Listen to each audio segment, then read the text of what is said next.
Emilio Cebadúa, presidente de la Fundación del Sindicato Nacional de Trabajadores de la Educación y militante del partido Nueva Alianza, reconoce que la calidad de la educación y de los docentes mexicanos es víctima de un problema estructural. Sí hay un problema estructural en el ámbito educativo, porque midiendo la calidad de la educación y su importancia en los procesos de desarrollo económico y social de un país como México, hay elementos objetivos que todos compartimos que reconocen que hay una crisis en la educación. Sin embargo, para este liderazgo dentro de la organización gremial de docentes, la calidad de la educación no recae en el sindicato. Reconocer que hay un problema en la educación, reconocer que el maestro tiene un papel central en la situación de la educación, para bien y para mal, no es, digamos que una gran innovación intelectual o teórica. Ese es un hecho que todos podemos compartir. Ahora, de ahí pasar a querer responsabilizar a los maestros en la totalidad por la situación actual, ahí ya hay un elemento de interpretación política. El coincidir que hay una crisis educativa no significa que debemos concluir que ese es problema ni de los maestros y menos del sindicato. El maestro es, sin lugar a dudas, el protagonista de la educación en el país y Emilio Cebadúa lo reconoce así. Incluso, asegura, deben responder a estos intereses. Dentro del proceso educativo, el papel central, cualitativa y cuantitativamente lo tiene el trabajador de la educación, porque es un proceso intensivo en capital humano, intensivo en el papel del maestro, independientemente de la infraestructura y la tecnología.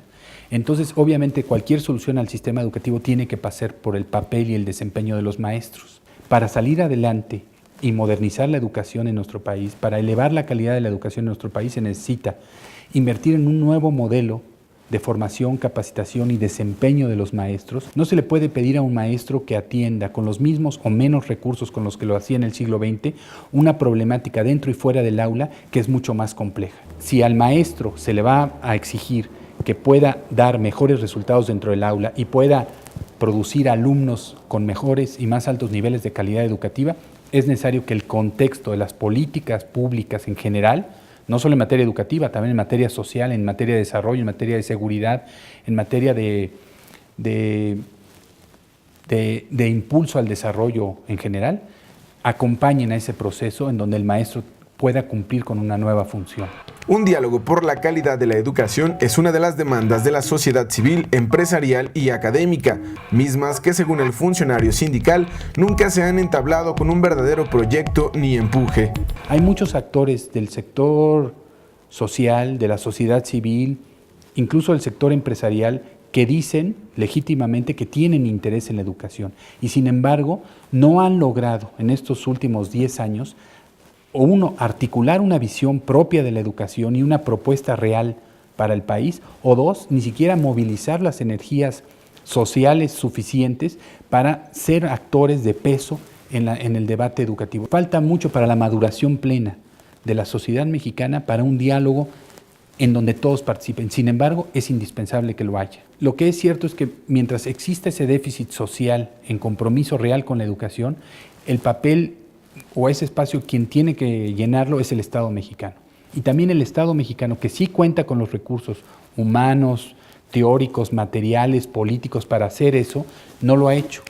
Con diálogo o sin él, Cebadúa entrega a los maestros su siguiente enmienda: ser los guías de la educación en el país. Hoy los maestros y las maestras de nuestro país tienen un enorme desafío.